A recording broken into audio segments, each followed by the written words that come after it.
देश को लंबे वक्त से जिसका इंतजार था वह घड़ी आज पूरी हो गई है। लड़ाकू विमान राफेल की पहली खेप आज अंबाला पहुंच गई। पहली खेप में 5 लड़ाकू विमान भारत पहुंचे। भारत ने फ्रांस के साथ एक रक्षा समझौता किया, जिसके तहत ये विमान चरणबद्ध तरीके से भारत को सौंपे जाएंगे।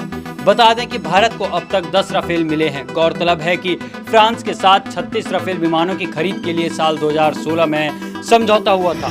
इस समझौते के बाद भारत को मिलने वाले राफेल विमानों की पहली खेप है। कोरोना के कारण विमानों की डिलीवरी में थोड़ा विलंब हुआ। समझौते के मुताबिक 2 साल में भारत को 36 राफेल विमान मिलने हैं। एक आधिकारिक बयान में कहा गया कि 10 विमानों की आपूर्ति समय पर पूरी हो गई है और इनमें से 5 विमान प्रशिक्षण मिशन के लिए फ्रांस में ही रुकेंगे। बयान में कहा गया कि सभी 36 विमानों की आपूर्ति 2021 के अंत तक पूरी हो जाएगी। फ्रांस से करीब 7000 किलोमीटर की दूरी तय कर 5 राफेल आज दोपहर भारतीय वायुसेना का हिस्सा बन गए। अंबाला एयरबेस पर लैंड होने के बाद अगला चरण इनमें मिसाइल व अन्य उपकरणों को फिट करना होगा। राफेल के खौफ का अंदाजा इस बात से लगाया जा सकता है कि राफेल को मिसाइलों के साथ फ्रांस से अंबाला तक आने की अनुमति कई देशों ने नहीं दी। फ्रांस की टीम भी लंबे समय तक अंबाला में ही रहेगी। उधर राफेल की तैनाती के लिए 2 पुराने हैंगरों को ही अपडेट कर दिया गया है। नए हैंगर और करीब 18 शेल्टर बनाने का कार्य चल रहा है, जिसमें करीब 6 माह का समय लगेगा।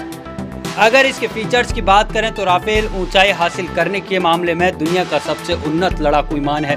इसका रेट ऑफ क्लाइंब 3000 प्रति सेकंड है। राफेल 1 मिनट में 18000 मीटर की ऊंचाई पर जा सकता है।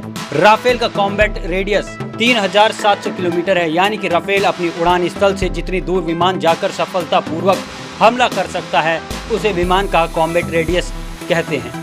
दरअसल राफेल 4.5वीं पीढ़ी का विमान है, जिसमें रडार से बच निकलने की खासियत है। इससे भारतीय वायुसेना में बहुत बड़ा बदलाव होगा, क्योंकि वायुसेना के पास अब तक के विमान मिराज 2000 और सुखोई 30 MKI या तो तीसरी पीढ़ी के हैं या फिर चौथी पीढ़ी के विमान हैं। राफेल की अधिकतम रफ्तार 2130 किलोमीटर प्रति घंटा है और इसकी मारक क्षमता 3700 किलोमीटर तक है। राफेल में बहुत ऊंचाई वाले एयरबेस से भी उड़ान भरने की क्षमता है। लेह जैसी जगहों और काफी ठंडे मौसम में भी लड़ाकू विमान तेजी से काम कर सकता है। राफेल 24,500 किलो उठाकर ले जाने में सक्षम है और 60 घंटे अतिरिक्त उड़ान की गारंटी भी है।